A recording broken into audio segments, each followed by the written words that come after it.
coming back. It's sad, you know why? People are, you see, the impunity. NPP is funny. They are trying to negate everything, every gain that the government is making, thinking that they are doing so they can win power. It's an opportunity for Ghana to reset. Ghanaians want the reset. Yeah. And I think that if they are wise, they should allow the NDC to do the cleaning in the hope that one day, in the long distant future, when Ghana has been turned into a first world country and they get opportunity to come back, they will inherit something that's positive. But this thing, it will bounce back on them. Right. So we are having conversations about the Ashanti regional chairman of your former political party. He has to honor an invitation to the National Investigation Bureau, the NIB. But I'm sure you've listened to that audio when he called into his station, or when they called him, and then it appeared he was crying, and that, you know, Ghanaians should rise up. I don't know if you'll be rising up as well, Mr. Usu. Sorry.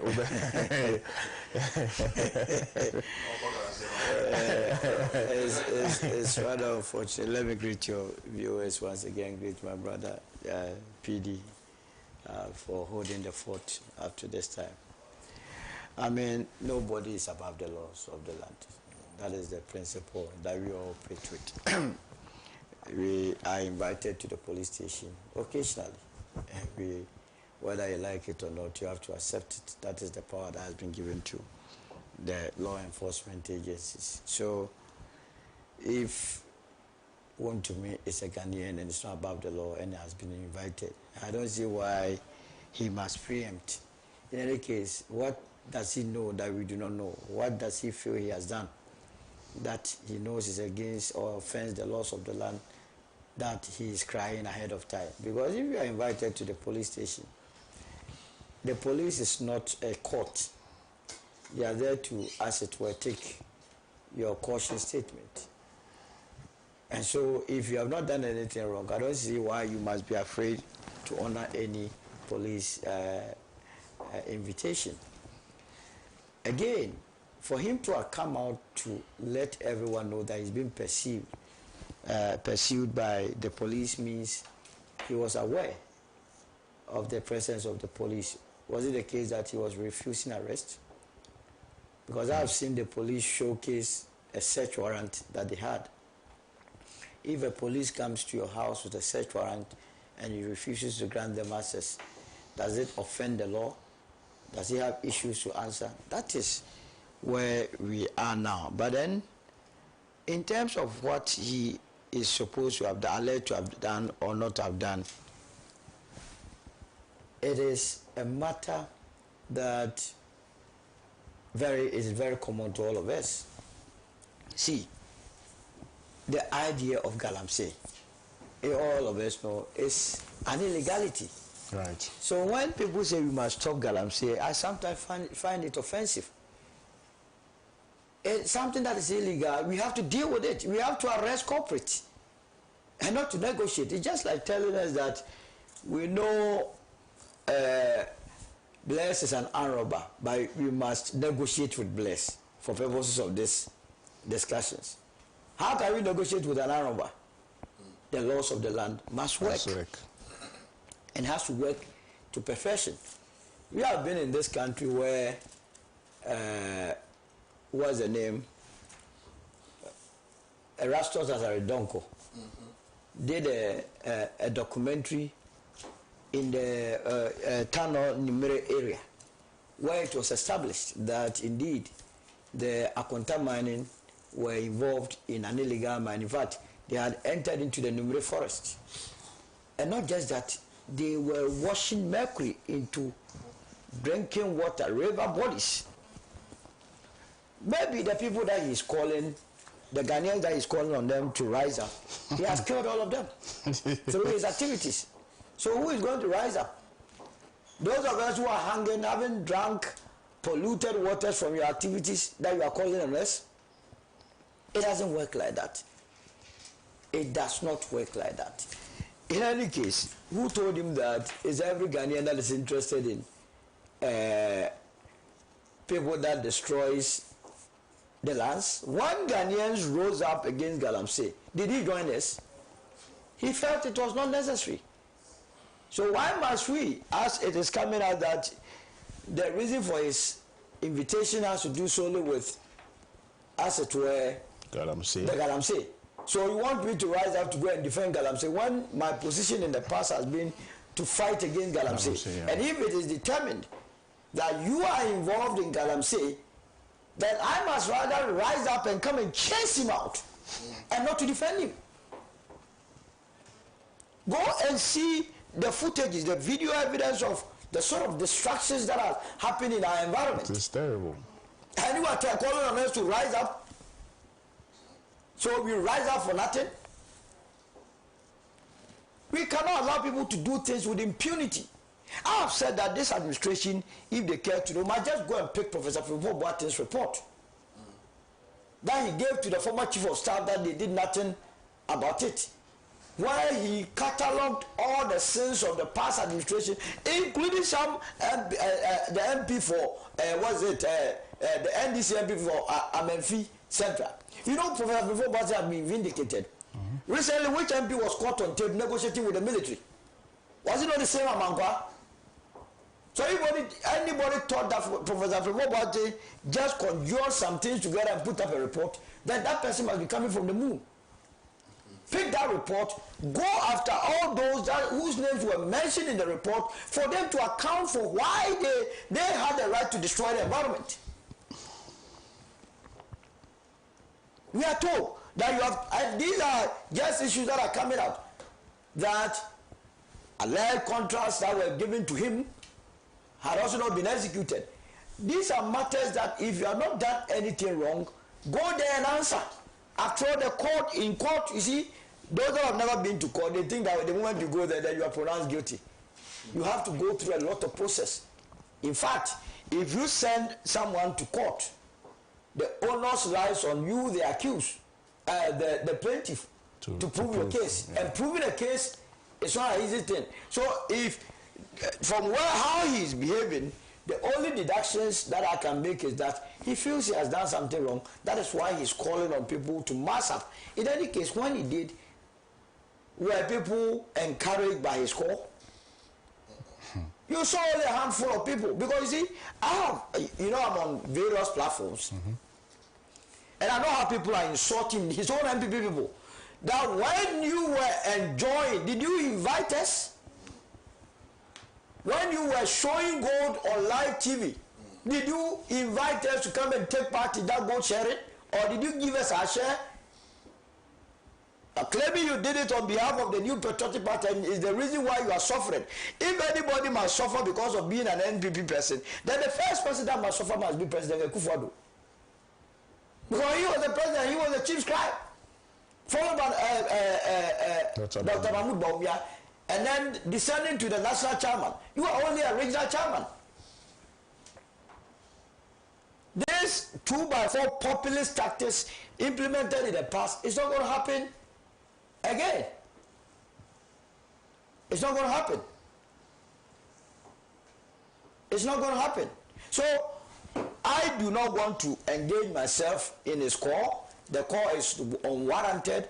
If he has been invited, I heard his lawyer say that today they will be going to the CID. He must go there. Whatever charges are there for him, he must go through the motion. And then afterwards, if there are any prosecutions, after all, day in and day out, ordinary Ghanaians are prosecuted. Nobody is special than the other.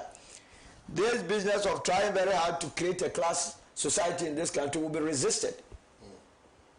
Just like what PD was saying, that because of people's political positions, they are offered lands in prime areas as cheap as granite. And you ask yourself, if I also go in my capacity as an ordinary Ghanaian, I will be offered the same opportunity. These are some of the things that create problems for various countries.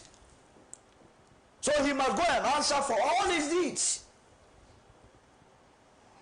But I know that he understands very well that under his own regime, when the issue of the Akonta mining came up, Abu Dinapo issued a statement as a Minister of Lands and Natural Resources that they are not giving or issued any permit for him to be mining in the town of Nimre Forest. Remember that issue? That this was a sector minister. And I believe one of the reasons why the LI 2462 was actually promulgated was to also help him do that. Because now then he could safely go and hide behind that, but there is a law that is protecting mining in the forest. You see why I have never been charitable to President Kufuor. Even when people are destroying, doing dubious things, people are going against the wishes, the aspirations of the people of this country, he makes law to legitimize the activities. And that is why today we are not too sure. We are told by scientists that cancer takes 20 years to manifest. We are not too sure the children that we are bringing forth, or you and I, in 20 years' time, how our health status will be. That is why, as we speak, he is one of the reasons why the turbidity levels of our water bodies is 14,000 NTU, when the acceptable limit, according to the World Health Organization, is only 5 NTU. Look at the difference between 5 and 14,000. It means we are drinking our death. These are nation records. When the Chinese people were, some Chinese people were accosted at the town of the Nimre Forest area and asked whether they could do what they were doing in that area back in their homes, home regions or country. They said they had been instructed by the Akunta Mining to be doing so, according to Erasmus Donko, when he did the interview. So not just Ghanaians doing it, in spite of the Ghanaians doing it, they are also instructed foreigners to kill Ghanaians. Today we are giving birth to children with 3 eyes, 4 legs. What is this? All in the name of looking for money. So those days that we were not doing galamsey in this large scale, were we not surviving as a country? Countless occasions that I come here that in those days that we were growing, you will hear Obuasianka, origins that were coming from Obuasi, beautiful. Sweet. So sweet. That we could have developed on it to even export. The modern day Ghanaian with all the modern learnings came into the being and they have destroyed it. Go to Obuasi, between Obuasi and Dunkwa, on the roadside, galamsey is happening. To just assuage the shame, they have used what? Roofing sheet to cover the roadside as if there is massive development going down there. If you take off the roofing sheet, what you will see, you will weep for this country. The road leading to the airport, the Obuasi airstrip, early morning, in the full glare of both the police and onlookers, people are engaging in galamsey. What sort of incivility is this? And we had a political party that was bold enough to give its mandate in its stronghold to someone known to be doing this. And today, when the laws of the land is being applied, you are saying that people must rise up to kick against the laws. Hey! Then those of you that will also be going, you might be coming from the moon. Interestingly, I've seen a lot of people type of various platforms to tell them that, look, we are in opposition. We didn't get anything. My wife has warned me that if I go and I do not come back, I should consider this marriage broken. Because the very person that you are fighting for, when he had the opportunity, he didn't look after you. He didn't have your interest. And like Kojo Ponkruma said, Politics, nobody has your interest. Yes. So I'm even wondering why the people of Ofuasia Yoruba take him serious. Because he has come to tell you the truth that in politics, nobody has anybody's interest. Yet he is claiming that he is representing the people of Ofuasia. So what sort of interest does he have for the people? So the very day he said that the people of Ofuasia Yoruba should have sacked him.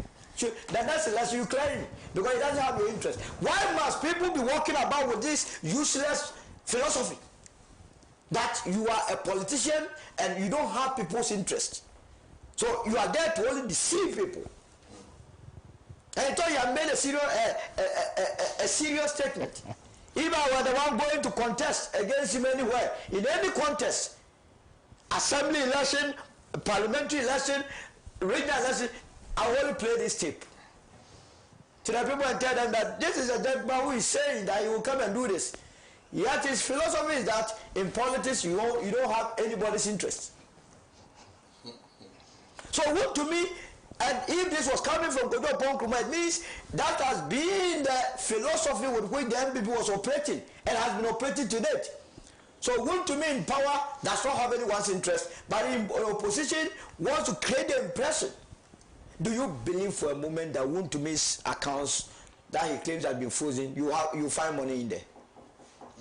Me, I was even castigating the national security and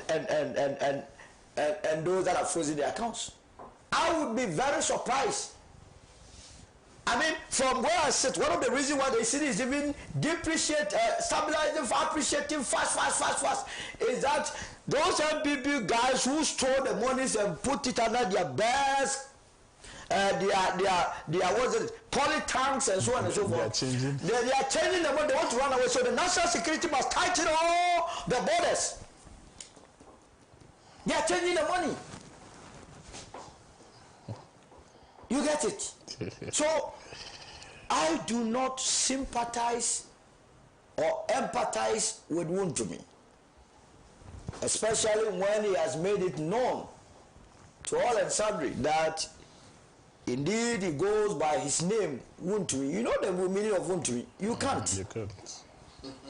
Someone that said nobody can touch him. In fact, at a point he was saying that former President Mahama, then candidate, he said all sorts of silly things. Yeah, he said he needed clearance from him, even in opposition, before he could enter Kumasi. He even attacked his person. Some of the things he said were very defamatory. Now you are even talking about that. Go and see what he did to Mr. Alan Chamante. He took Mr. Alan Chamante to the cleanest, to the extent that there is a video that I'll send to you for you to play. That was the first time in a long while of Mr. Alan Chamante's political career, from the 90s to the 2000s, that he came out angry. I think I've seen that. I was telling you, play here. Did you share it on Facebook? Yes. I think I've seen it. Yes. That you insulted Mr. Alan, in spite of the fact that it was through Mr. Alan Chamante that he became popular within the MPP. By associating with him, he encouraged the people of Bosomtwe, his constituency, to vote for him as the constituency chairman.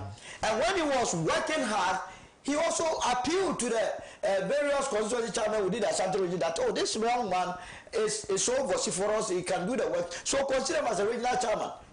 But when he was with Mr. Alan Chamante, he was disciplined because Alan Chamante will not allow you to go and do anything anyhow. He became the regional chairman. He was cornered and moved into the other side of the camp, and they used him against Mr. Alan. He could insult any given opportunity. He was insulting Mr. Alan Chamante. He even told us that when Mr. Alan Chamante was enjoying money with his girlfriends, can you imagine? Did he invite you Wontumi? You Wontumi, when you were showing your gold to the general public, when you were flaunting your wealth, did you enjoy it? So why are you inviting me to go and do what? That's a silly comment. And he was crying. These are all the quality. Look, I want to get the local name for it. Clemensu or Klesu is a bait. He wants to court public sympathy and then turn the whole thing into NDC, MPP. And at the end of the day, the distractions that he has caused to the environment will be lost on Ghanaians. As for the various contracts that are circulating, that he took contract from Abofu to Offenso here and there, I have no evidence to that effect, and so I'll wait patiently. But it is turning out that he was giving some money, and he really went for the money, and jobs have not been done. Then we will be able to go after him to answer the questions, because that is Ghana's money, and Ghana's money has to do with our taxes. We pay for those monies to be extended to him. It's not his money. But telling us that you were only a mere regional chairman. A mere regional chairman went for big contracts. A mere regional chairman had the opportunity to destroy the environment.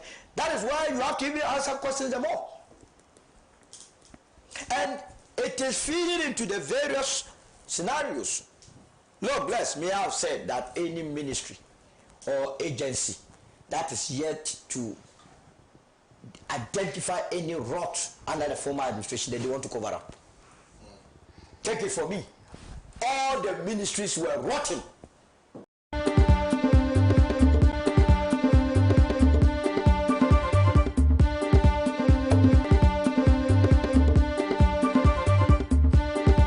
Anything about that place?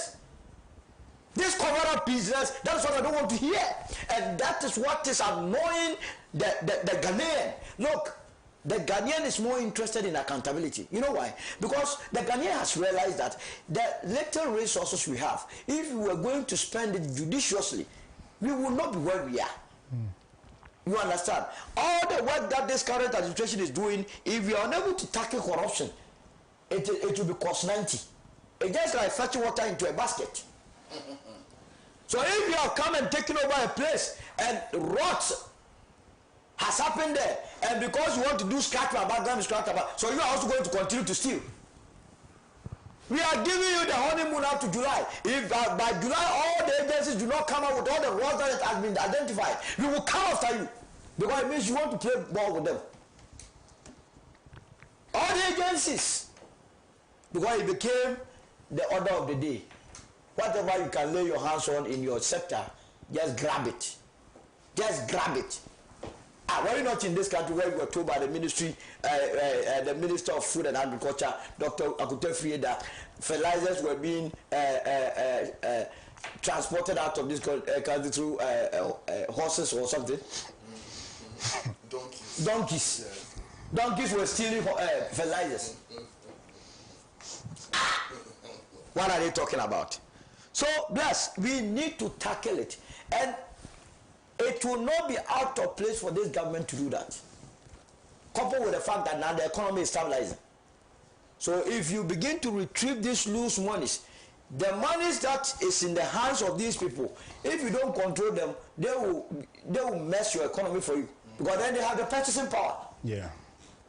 So try and get it into a fold so that you can use it as a monetary tool to stabilize the economy the more. Can you imagine we retrieving all the billions of dollars with these people and it is with them? That's why in opposition, they are only waiting for 2 years. They know if this government gets to know after 2 years when they attempt anything, it will not be popular with the Ghanaian. And then that time they will use the money to fight you because you will be getting closer to the next elections. Mind you, in 2 years' time, all political parties in this country will begin to go to congresses and conferences to elect who leads them. Once that process starts, politics starts, nothing you could do that will fly. So you carry out your mandate as early as possible, as quickly as possible, so that people are brought to book. That is why I was not fascinated with how the Rambo star, this Anti-Imperialist was arrested. Go after people who have stolen our money with Rambo star and invite infantiles like Anti-Imperialist. If you had invited he would have wooed on himself like 30 times. Just a mere invitation. Anti-Imperialist. You go when they say go and finish and go and stand at the headquarters. We are the new petrol. A mere invitation would have wooed on himself. But I think his back was looking wet. Anti-Imperialist is there.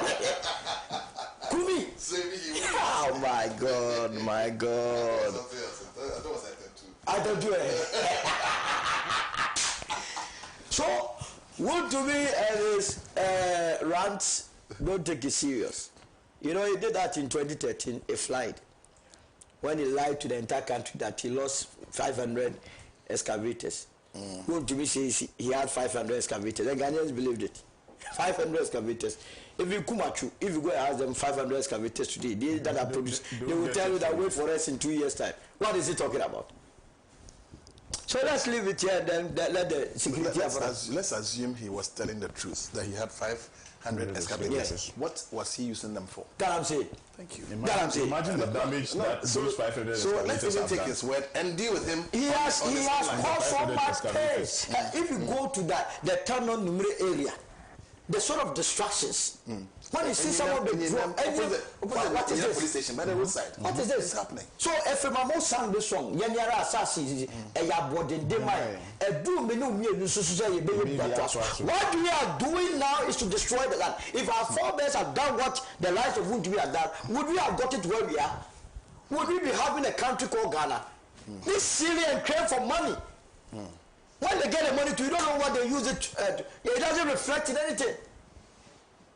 Just destroying the environment to go and put up a building, that is all your success. If putting up a building is success, then I don't want to be successful.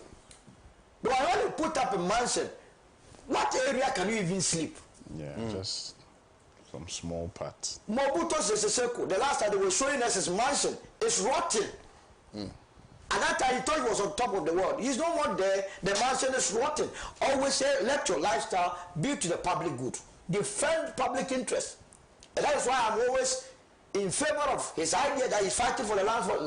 How many lands would he get from it? But for posterity, the unborn generation, the environment that we are living on, we are supposed to say protect it for the unborn generation. And here, those of you too who are doing backroom machinations that are Chimota Forest, you can do anything about it. Oh, it will be beautiful. It will remain a forest till some of us we die. The name of the place is Achimota Forest, and nothing must change that title. Right. Thank you. Can I remind him of the Operation Recover All Loot? Recover All Loot Must Work. Yes. Before you came in the studio, I was actually proposing that yourself and his boss make a passionate appeal to the president to allow the cleanup of the Revolution Square opposite the Jubilee House, or the Flagstaff House, on 4th of June. Yes. Because it signifies probity and accountability. It has to. And that is what the Operation Recover All Loot is all about. So that we can together join you. Yes. To start the Operation Recover All Loot Must Work. It's a beautiful idea. Yeah, we will take it up. It's a movement. Yeah, it's a movement. It's a movement. I'll do a few messages. Bless. I think President Mahama must involve Solomon Owusu in his government. He's an intelligent guy. Mohammed Intechiman sent this one. Thank you, Mohammed. Good morning, Bless, and your panelists. It's shocking that the traders are still static on their price of goods and services. This behavior of the Ghanaian trader, Abba, fuel has reduced, dollar is down, and still you don't want to reduce your price? Why? Government must employ military style. Thank you. Bless, watching you live from Loho. Was Wontumi crying or wailing? Did I hear him calling on Ghanaians to rise up? Abba, Wontumi no fear God. Just recently, he was brandishing gold bars. Those gold money, who did he spend it with? He should carry his own cross. Suglo sent this one. The Chief Justice's move to petition the Supreme Court over her own alleged misconduct, particularly with legal representation from a partisan former Attorney General, raises troubling questions. Her actions appear more aligned with shielding political interests than upholding the rule of law. This only deepens suspicions that she may be working behind the scenes to protect individuals accused of corruption. The law is the law. Renis Ibrahima says the EC should pay the officials they engaged in the just ended presidential and parliamentary elections. Okay, good morning to Musa Abatwa, who is doing the watching as well. There is a video a man made insulting the president because of this Wontumi, asking whether Wontumi is doing the galamsey in the president's hometown. That guy should know that Wontumi's mother is an Ashanti and the father is a Grusi man from Upper East, from James in Kumasi. Okay, thank you, James, for that information. Good morning. The economic stability is not by accident or chance, but due to fiscal discipline, unlike the reckless spending, daily scandals of a bloated government and KK parties under the NPP. Why are the SA around GP and Naira nose diving in spite of the trade war? Indeed, we had gold for oil, but still HIPIC and bankrupt under NPP. After messing up the economy, they want GM to fix the mess they created in 5 months. The NPP should shut up and allow GM to teach them how to manage a nation. All right, thank you, Ken Williams, for your message. Greetings to you and our favorite man, Solomon Owusu. He is more than a million. Kabila from Kadema. Thank you, Kabila. Good morning, Bless. The MPP grammar man and original chairman of a certain political party crying like the Bongo man of Gabon for help. I thought he is the strongest man of party and region. It reminds me of his solid gold. Solid gold instead of saying solid gold. Solomon, please go and rescue him, for he was once your chairman. Bibi from Musuku. Prince Derek Ajay and Solo are absolutely correct. President Mahama and his NDC government must not continue exhausting our patience by demonstrating every day that, in spite of their lip service pronouncements, they cannot honestly and diligently fulfill their promise about dutifully recovering all that has been criminally looted from Ghana over the years since 1966. That they cannot do so by enabling the law and other institutions of the Republic of Ghana to duly, professionally process and properly mete out punishments to those deserving them with all the necessary urgency. If that is increasingly becoming the case, the oral support community action as a group must independently start organizing, training and equipping themselves to carry out legitimate citizens' arrest of all criminal suspect for processing by community justice organs of people's power. Such organs must start preparing to arise from grassroots revolutionary upsurges of the masses of our still suffering people who are enduring what are actually criminal manifestations of creeping genocide and ecocide at the crime scene that is Ghana today. It's actually guaranteed under the Constitution. The guarantees are stated clearly in the Constitution. Citizens' arrests are indeed constitutional. All right. God bless you guys. This one came from Ak John Keofori. God bless you too, Ak. Good morning, Bless. As we all know, there are farmlands that can help us to feed Ghana. I'm very surprised that those in charge of our agriculture sector are not saying much about the galamsey menace that is destroying the surface of our farmlands. I think they should be highly involved in educating farmers on the need to drive away anyone who comes to destroy their farmlands with the galamsey business. They should also be seen using cinema to show the destructive nature of galamsey and its effect on our health and that of our animals. I read this last message. Good morning, Pan-African TV. Please tell Solomon Owusu he's too much. I always follow him on any talk show. Christopher Donkokrom, African Plains. So Afram Plains, you meant Afram Plains. All right, thank you. Right, let's. We have some 27 minutes more. We still have enough time to discuss another topic. Let's talk about the Ghana cedi, the successes that it is talking currently, and the fact that we are not just seeing it against the dollar, but it is reflecting on other currencies. I'll start with you, Solo. There's this concern. Why aren't traders reducing the prices of goods and services? Also, it appears that transport drivers and passengers are at war with regards to the new directive to reduce, fares. Why aren't we seeing? Why is it not reflecting? Is it going to take some time before it reflects on the lives of Ghanaians? This cedi surge. There are a number of factors leading to this situation we find ourselves, and that is why, no matter how liberalized an economy is, the state also has some levels of control. Right. So when you go to various countries that are market-driven, sectors like their utility, their transport, the government also have a say in it. It's very common to go to the UK and see metro working, public buses and so on. We have this type of system in our country, functioning very well. We do have it now, but now it's not functioning well. I remember OSA, Omnibus Service Authority, when we were growing up. They were functioning within the cities and across the cities. That school children, we never paid. You saw OSA bus, you just stop the bus, you enter, and they take you to the final destination. So I believe that with what is happening now, that we have left the entire transport sector into the hands of the private sector, the government will begin to revise its laws and control some aspect of it. The ILO was a beautiful concept. The Metro Mass is a beautiful concept. STC is a beautiful concept. The only thing is that the moment government enters in, then I don't know whether our managerial skills loses its weight. Because how can we, for instance, have a Metro Mass that has incurred a debt of about 125 million Ghana cedis? How? And this is not caught the attention of Government, so the debt, we are going to pay for it. When human beings manage the place, so it's something that we need to revise it. GPRQ and their co-workers are taking all of us for a ride. Because you know, it's a demand and supply situation.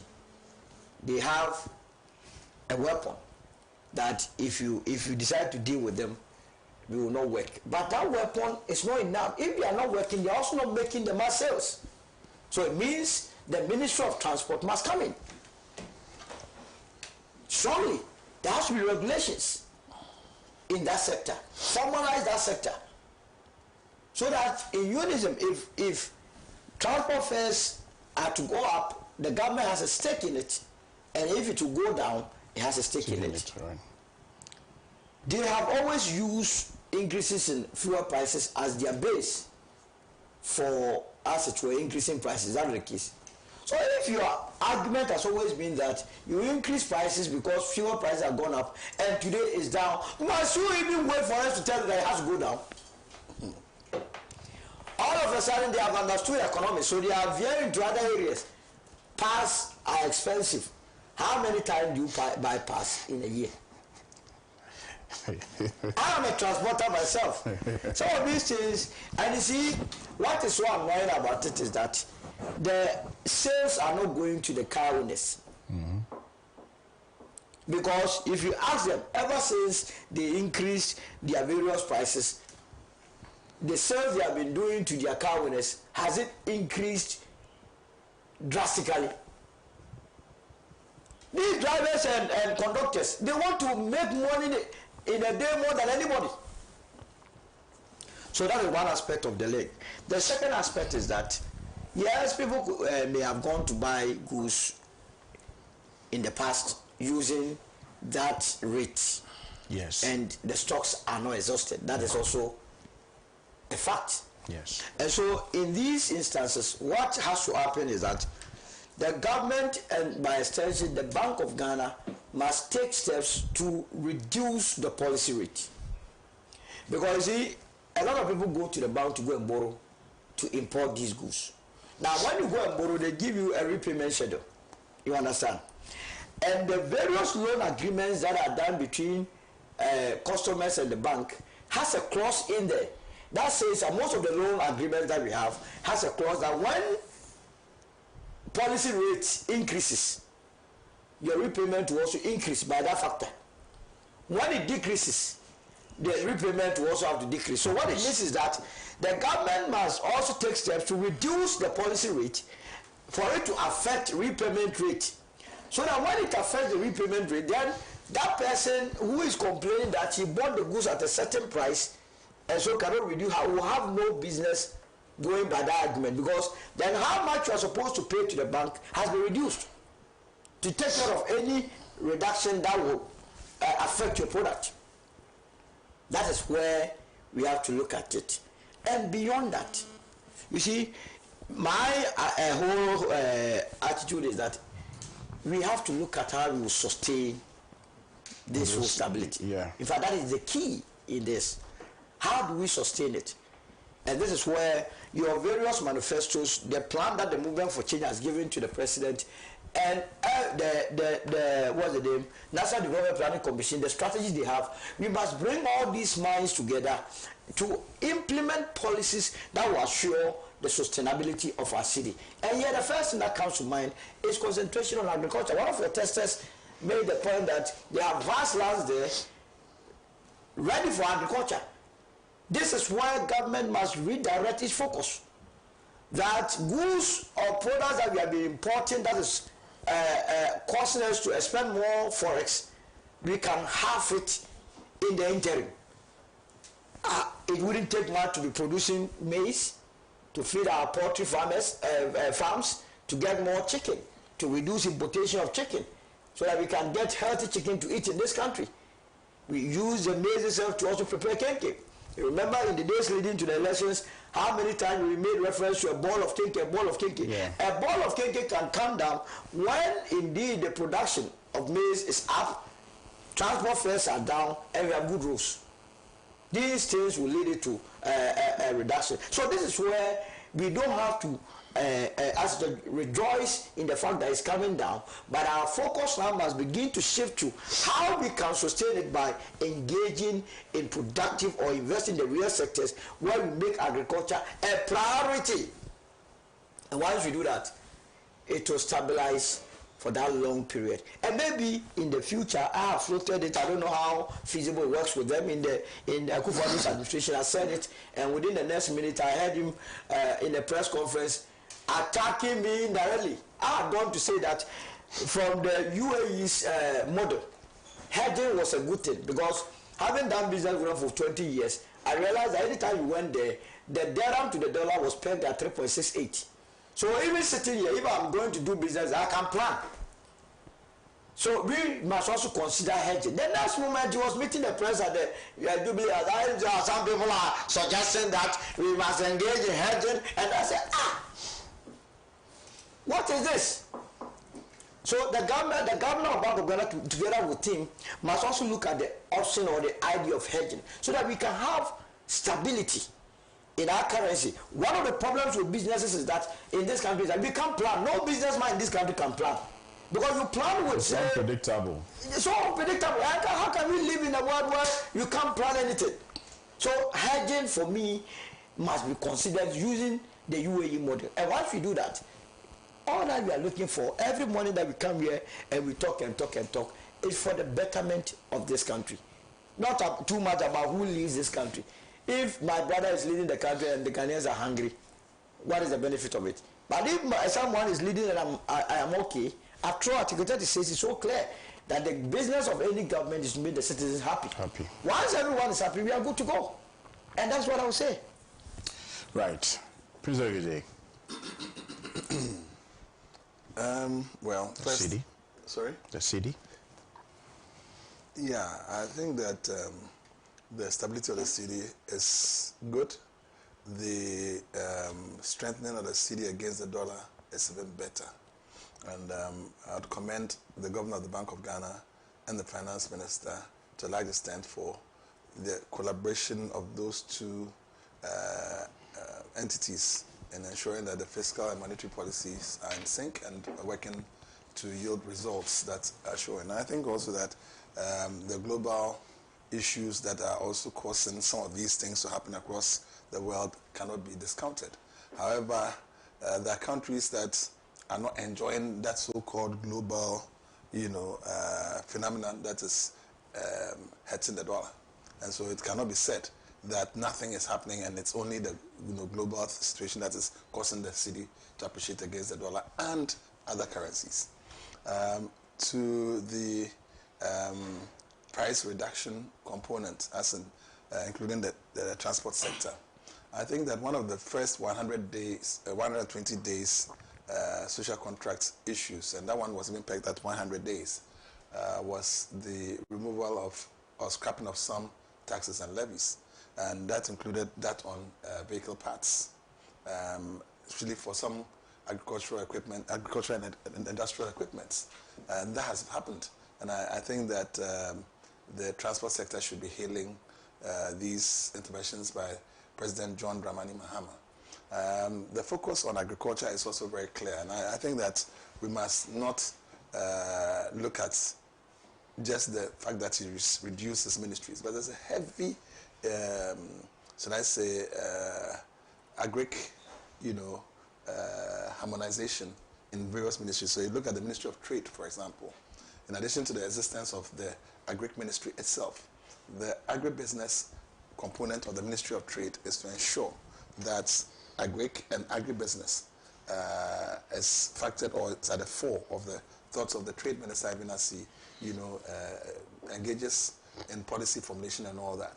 I know also that there is at the presidency a special, office for agribusiness. It's headed by Dr. Peter Otokuno. And so if you have these three working in sync, and Eric Opoku is a wonderful guy, the agric minister, then there's also the aquaculture, that is our own Emilia Arthur is also heading that. So if all of these very wonderful ladies and gentlemen work together, and the public is informed as to some of the policy interventions and their ability to take full advantage of, these policies. Because it's one thing having wonderful policies, and the public is not aware of the opportunities that are there. For example, today you see on the front page of some newspapers that the foreign minister has been able to secure something for in Jamaica, I believe, for Ghanaians to go and practice some professions there. That is Jamaica. There are others also in the offering for different countries and so on. If you are not made aware of these and you do not take advantage, those opportunities would be there but would not be utilized. So I think that there must be the information flow. There should also be the other, component of the government itself pushing. And I think that that's where our Lord institutions like the NEIP, and coincidentally Erica J is already in Ohio trying to secure some funding for NEIP so that there's not less investment into the NEIP to allow for young people who are entrepreneurial driven to start their own businesses, which are have the thrust to ensure that we have import substitution. At the heart of the NEIP operations is import substitution. All right. Now, if we don't have to import so much, and we can produce things locally that would be of a certain quality that Ghanaians will use, and therefore the pressure on the cedi is reduced, will have a greater value for the cedi as opposed to the dollar. That's one. Two, if the Ghanaian or the young people are encouraged in that direction even more, and they produce, and these things are of a quality that can be exported, it means that we'll now earn also more dollars, and then the cedi to dollar ratio also would still keep this, because we need to sustain this thing beyond just maybe a 9-day thing. Because if you listen to the traders, most of them say that we imported these things about some 2 months ago, whatever. We need an extra 60 days or so to sell the old stock so that we can take full advantage of the fall in the dollar vis-a-vis their new imports in order to sell at that price. So assuming that by tomorrow the dollar starts appreciating, then they have an excuse. So we need to work diligently as ensuring that this does not become a fluke, and I believe it's not going to be a fluke because there are so many instruments that the Bank of Ghana can use, and in tandem with the Finance Ministry. And these have very serious heads who are clear in their minds as to what they want to achieve. I've heard the governor, for example, say that they are not going to, as it were, target a certain, give any targets on where they want the cedi to be relative to the dollar, and so on and so forth. And I think that if Ghanaians play their part, rather than allow the NPP to do partisan politics with everything, including even this appreciation of the cedi. Because, look, the issue of speculation can, in a large measure, affect the cedi to dollar and so on. I remember during the MPP time, they were accusing the NDC of doing speculation. So at least they know that speculation can affect. So they cannot deny the fact that speculation can affect. And indeed, they are speculating. They are doing all manner of things to, as it were, shift people's minds from whatever. But I agree again with Solo that if we are able to sustain this aura, and indeed we all do know that we know where the dollars are. Mm-hmm. Those dollars have not even come out yet properly. Yes, some of them may be changing it. If you see the skyscrapers that are beginning to, at a fast rate go up, that should tell you that these people are trying to turn their cedis, their dollars into cedis, and buying all sorts of building materials to put up these buildings. And so obviously those also would impact on the cedis appreciation against the dollar. However, the dollars that are still in their water tanks, the dollars that are still in their beds, their mattresses that they sleep on, in their pillows that they lay their heads on, in their fridges and freezers, must be gotten. The way to do that is to invade their homes, gain access to these based on intelligence and tip-offs. And I encourage all the maidservants not to steal like they did to Celia Dapa. They should just tip off the police. And I think the police and the intelligence agencies should have a reward system for whistleblowers to encourage this kind of whistleblowing. Because if these dollars are taken into the custody of the state, yes, like Solo said, these can be used to, as it were, improve, the stability of not just the city, but the economy at large. And I think that that's the way to go.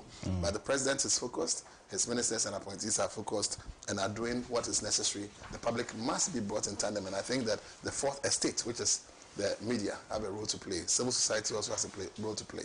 But above all, we need an organized society. You see, elsewhere in the developed countries, it is easy to see a situation where even when stock levels of a company begin to drop, it is immediately felt. Yeah. But in Ghana, we have a very disorganized, I would say informal. I wouldn't say informal, economy.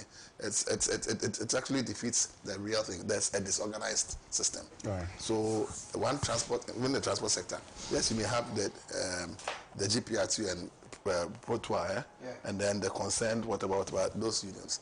But there are all manner of others who are not belonging to these, and everybody does what they want. So it is difficult to, as it were, in one day say, oh, okay, this has happened, and therefore prices must go down, and then it happens. Yes, of course, they'll find excuses.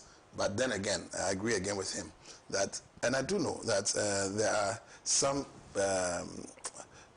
agreements that they have with the transport ministry that if in 2 successive cycles the what do you call it, the petrol prices go beyond a certain percentage drop, there must be a reduction, or when they go up beyond same, that is increased. We have seen significant drops in the petrol prices, but they'll tell you again that it's not just the petrol and lubricants that they use, spare parts. Like I've told you, the president has already scrapped those taxes, so those also fly out of the window. But Ghanaians, as in citizens, must also put pressure. If I go and sit in a trotro and I say I won't pay a certain rate, that's just me. Yeah. But if we collectively, just like they collectively say they will not reduce their fares and we can't do anything about it, if citizens collectively also agree that, look, we will not take this nonsense, we will pay you this and this is what you deserve, collectively, I think that we should be able to make the market shift in our interest. Everything should be in the interest of the Ghanaian people. If the market person realizes that nobody is buying their wares because it's selling Togbe for 1 cedi and there's a Togbe seller next to him selling it for 50 pesos, who's going to get a market? So I think that increasingly that's the direction we should be going, and I would want to encourage those of you in the media and civil society to do more to assist not just the government but the Ghanaian people to get a better life. Right. Thank you very much. My time is up. Thank you, Mr. Solomon Ogusu. Thank you, Prince Derek. But you will allow me to say something to my La people. Just 1 minute. You started with La. No. Let me end on that note. End with La. Let me end with La. There's still some madness going on in La, along the chieftaincy lines. There are all manner of idiots trying to play, into it.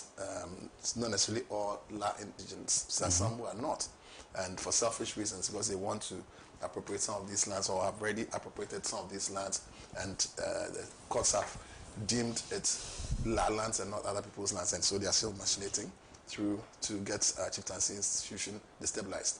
The last 2 owned the lands that were given to the state, and the state owes the responsibility to give to the last 2. We would want a situation where there will be proper leadership in La soon that can sit with the government to have finality to the relationship between the last state or the last 2 and the Ghana nation. So Ghanaians can benefit from the lands that the 2 will give to government for the purpose of national development, not individual allocations to, shall I say, states actors. All those lands must be retrieved and given to the states to use for national development. And the security agencies must also act swiftly to stop persons who are trying to, create confusion in the chieftaincy institution, not just in La, but across the country. Thank you very much, Prince Derek Kaje. And to our cherished viewers, thank you so much for your time this morning. I need to go. I'll see you tomorrow. Do have a pleasant day. Bye-bye.